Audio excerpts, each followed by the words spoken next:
Welcome to the Sportswire Spotlight. I'm Will Catterley. Joining me, as always, Dylan Garner. Dylan, what is up? I'm doing good, Will. We had a couple more snow days somehow. Yeah. We've had a crazy winter, but we are back here at Varina, enjoying being back in school as much as we can, talking some hoops. Yep, talking hoops, talking teaching, talking mentoring, all that. Let me introduce who's here. We've got directly to our right, we've got J.R. Mitchell. He's only a sophomore, averaging over 18 points per game for the Varina Blue Devils boys basketball team.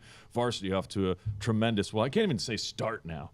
Late in the year, they're 13-3. Yeah. And social studies teacher and quote-unquote team mom, Ashley Johnson, joining us. Ashley and JR, thanks for being part of the Sportswire Spotlight. Thank you for having us.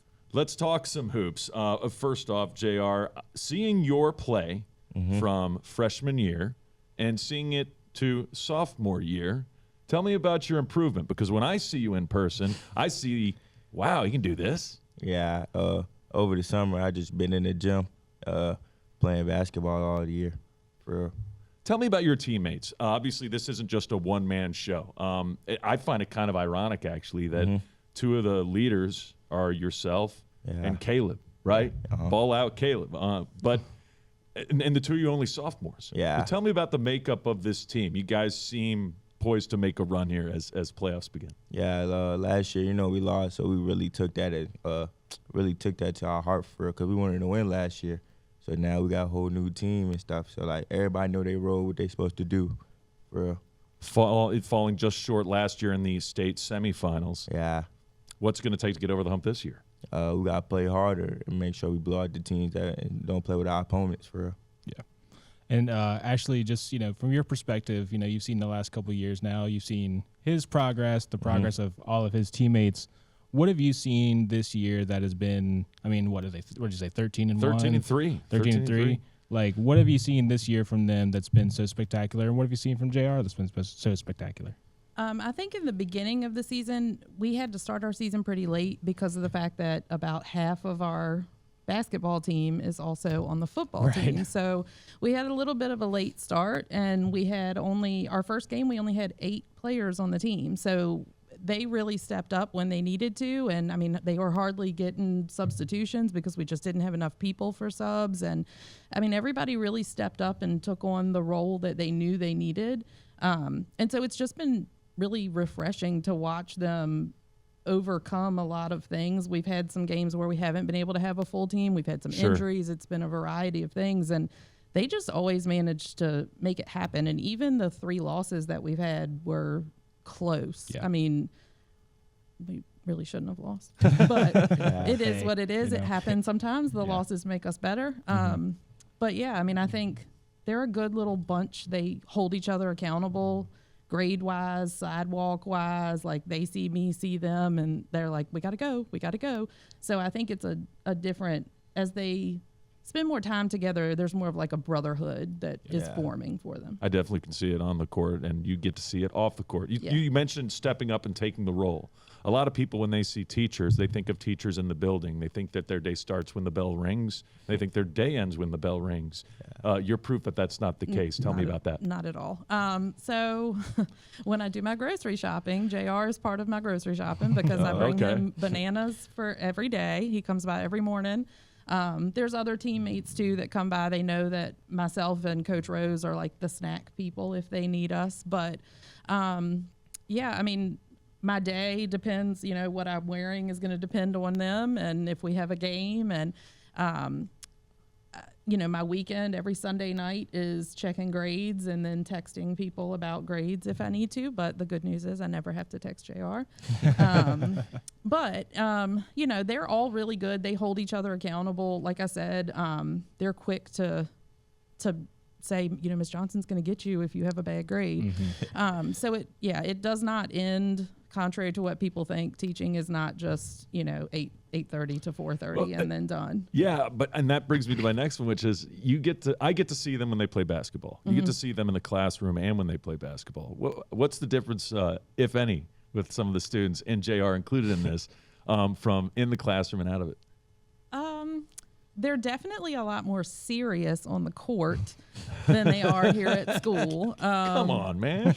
Here at school, it's, I mean, they are serious when they need to be at school, but they definitely have fun while they're here. And I'm not saying they don't have fun on the court, because they do have fun on the court too. You can definitely tell they just all mesh so well together on the court, but the question was about school. So, yeah, I mean, they're silly. They're a silly bunch of people. I'll stick my head out the door sometimes if I see them and just be like, hey, where are you going? I got to pass, Miss Johnson. So just because you mentioned snacks, though, JR, what's your go-to snack, and what is the rest of the team like? Do you know? For we'll be going, like, before the games, we be going to Wawa just to get some. Oh, Yes. come on. healthy meals. Yeah. I was gonna say they got everything. They got the healthy stuff. They got the not so healthy stuff for us. You know, Right. Yeah, absolutely. Yeah. But so you bring the snacks. Tell me some of the other stuff you do. You also try to make sure that everybody's kosher grade-wise, right? Yes. So every Sunday night, I sit down, I do my little grade check, and I send a spreadsheet to all the coaching staff with anybody who has anything below a C. So they're able to see, what's going on in some of these classes. I also do attendance checks. So how many tardies are they getting? How many times have they been absent from a class? And then I send that on Sunday night to the coaches, and then I follow up with them throughout the week just to be like, hey, what's going on? And a lot of times they will contact me before I even do the grade check. Just this past weekend, I had like 3 of them who were like, hey, Miss Johnson, my grade is low, and this is why.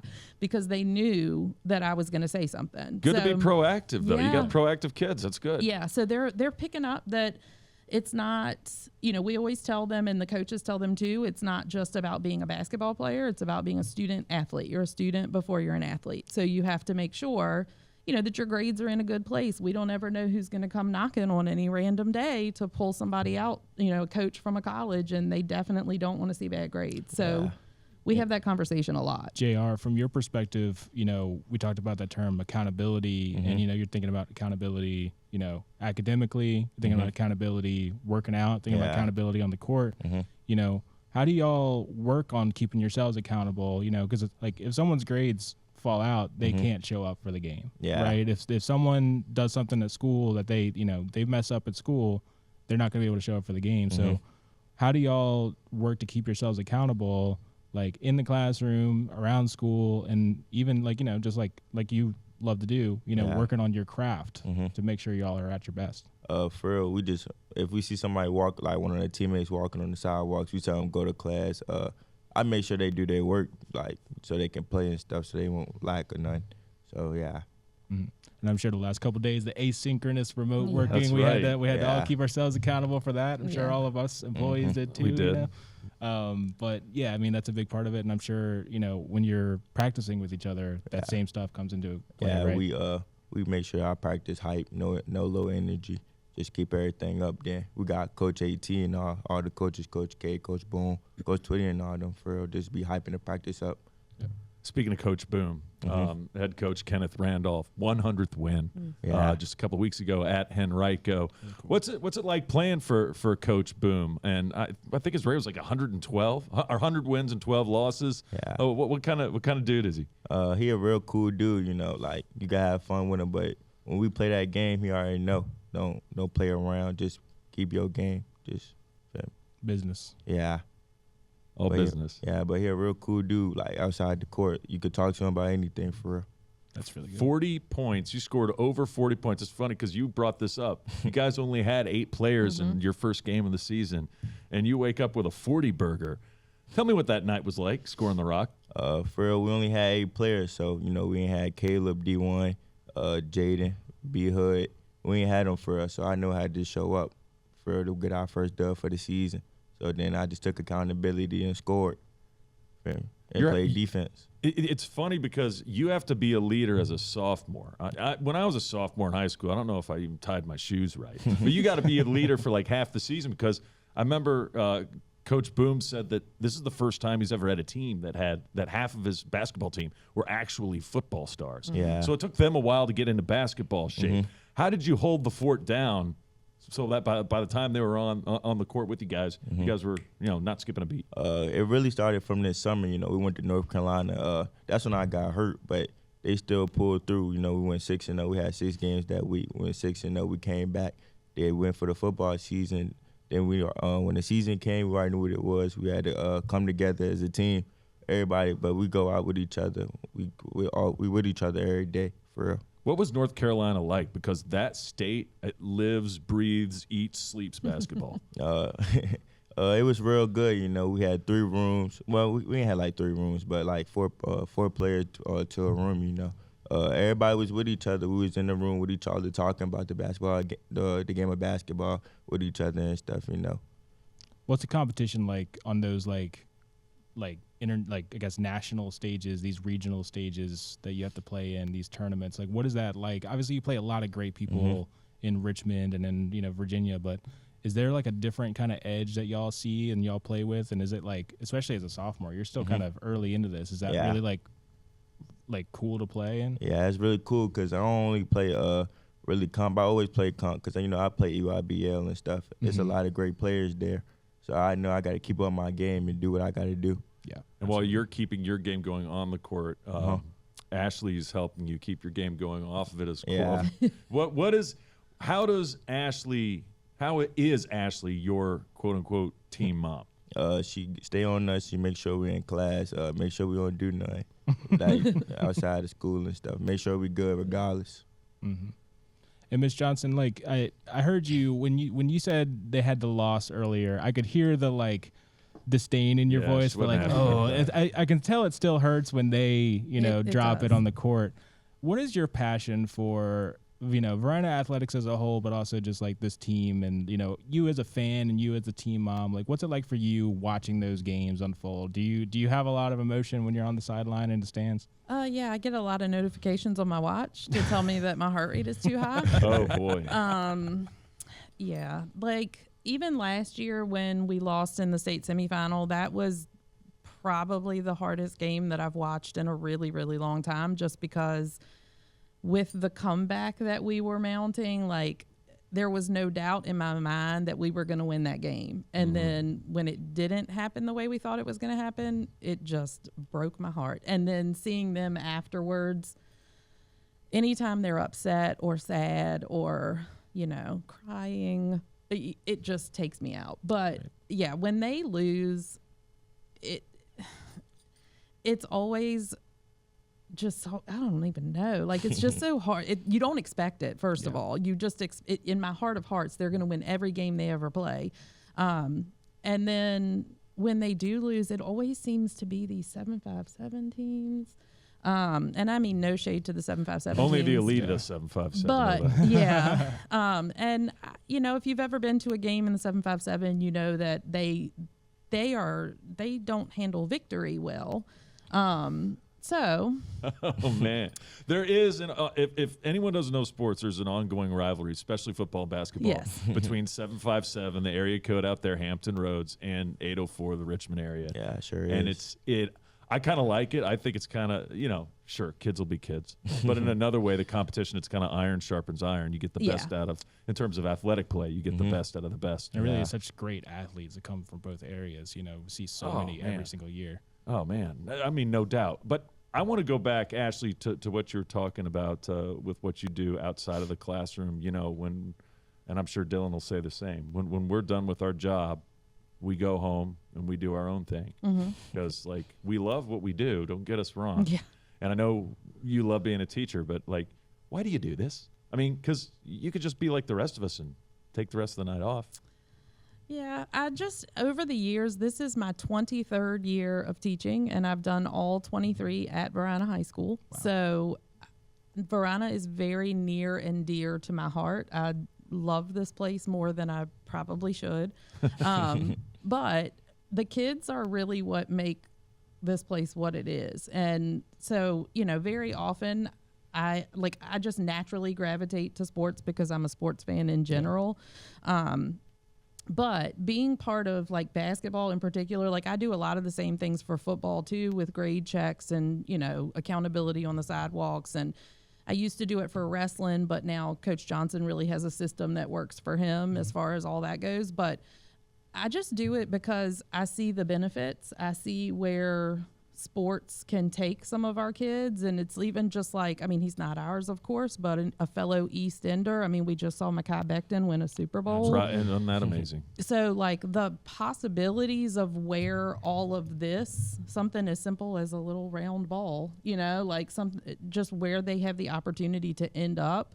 If I can just be a little tiny part of pushing them into class and making sure, like, your grades need to be good, because, like I said, and JR will tell you, I've had this conversation with them so many times, like, we never know when coaches are coming. Yeah. Like, we never know. They just randomly show up. And we got to make sure those grades look the way they need to, or they can't even have a conversation with them. So for me, it's about helping them reach their fullest potential, like getting as far as they can. I mean, obviously I can't coach basketball. Like, Are you sure though? Because you sound like the kind of fan though that might like interrupt Coach Boom in a close game and be like, "You need to start doing this." Yeah. Hey, coach, call a pick and roll. Right, exactly. Yeah, sometimes no, I never question Coach Boom, because there's always a method to every single thing that Coach Boom does. And like JR mentioned earlier, between Boom and AT and Kennard and just that whole coaching staff, like, they have such a wealth of knowledge that I just trust, like Kennard always says, trust the process. Yeah, we always trust what they do. Yeah, we always trust it. But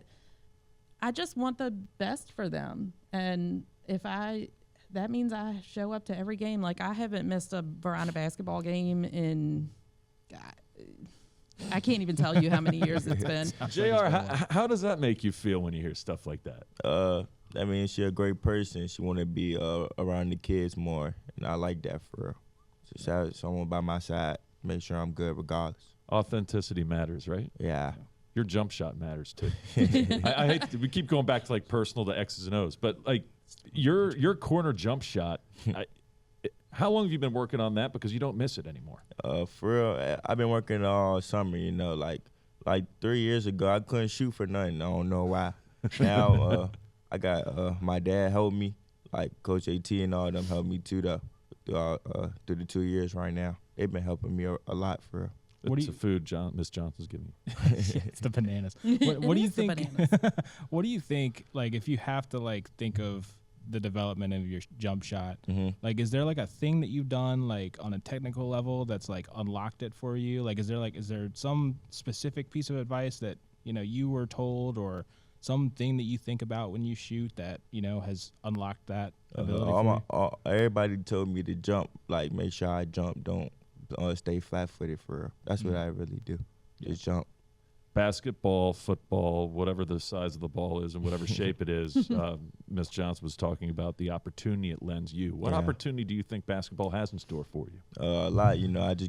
I just received an offer from Norfolk State recently. All right. Awesome. I just make sure I get my schoolwork is done. Make sure just in case of college or something. Coach Twitty, he helped me with a lot. I could talk to him about anything, just like the other coaches. For real. I think I saw Hampton U was on there as well. Yeah, Hampton on there too. That's, sophomore year. You got 2 more years to develop, goodness. and you're going to start having a bunch of D1s potentially. Yeah, D1's already in the book, It's such a cliche, too, because you hear it from teachers all the time saying, well, you never know when the recruiter's going to come, and the first thing they ask for are grades, but they do. That's They the first do. thing they ask for. They want to see those grades. What's it going to take for you guys to get over the hump this year? I call it a hump because your team's gotten to this level. And a lot of people would like the ability just to be in the postseason and make it to regionals, let alone get to the semifinals. But what's it going to take to win states this year for you guys? Everybody just got to dial in, just make sure we do our part. And then we know the coach is going to do their part, so we got to do our part, play hard and stuff like that. What would you say to a up-and-coming middle school basketball player? Maybe they'll be in the center. Maybe they're of communications here at Varina. Maybe they're just zoned here. What would you say for them, both in the classroom and on the court? How would you tell them to get better? Just stay in the gym all summer. You can get better, and just find that one person that's gonna help you and be there for you through the whole progress for real. Before I let you go, tell me about a couple of players that maybe I'm sleeping on during highlights that I need to give more of a shout out to. For real, the whole team, we all work hard during practice. We stay on each other, make sure we good regardless. D1, he came from football. He had a great season, just like Caleb. Both of them, for real, they both came on the basketball court because Caleb, he was hurt. Right. He was hurt in the beginning. When he came back, he really helped us. That whole well game. That was on me. I ain't play my game, so I take that responsibility. But I want to make sure we get the state championship win though. Slim, he came a long way for real. Caleb Starter, he came a long way. Dom, he came from Meadowbrook. He gonna help us down the stretch too. Jay and Harvell, he gonna help us too. They all gonna help us. We're gonna need everybody. Yeah. And Miss Johnson, they have to up their game to take home the state title. How are you upping your game come states? Well, I will be there with bells on. I am the resident poster maker as well. Okay. So, yeah, all the signs that have been at our games, the last 2 state finals, have been made by me. And people are going to see that, so you can not slouch on that No, responsibility. I cannot. It's a big responsibility. I actually got tasked with making Coach Boom's 100th win ball. I had to write on the ball, and I got it the morning of, and I said, okay. Man. No Project. pressure. So, yeah. High pressure situations. Handwritten. So. Wow. It Yeah. looked good. Thanks. It did. It did looked look really good. good. It was not like, it did not look like a sloppy last second. No, I had to really focus because I was like, I can't let Boom down. Well, guys, I appreciate you being part of the program, being part of the Sportswire Spotlight, and best of luck the rest of this season. Appreciate it. Well, I'll see you in the stands Yes. for sure, all Yep. the way. Yes. Hopefully, knock on wood for you guys for the Siegel Center. Yes. And Yeah, I hope we in there this year. there you go. Yep. There you go. Thanks for watching the Sportswire Spotlight. Appreciate it.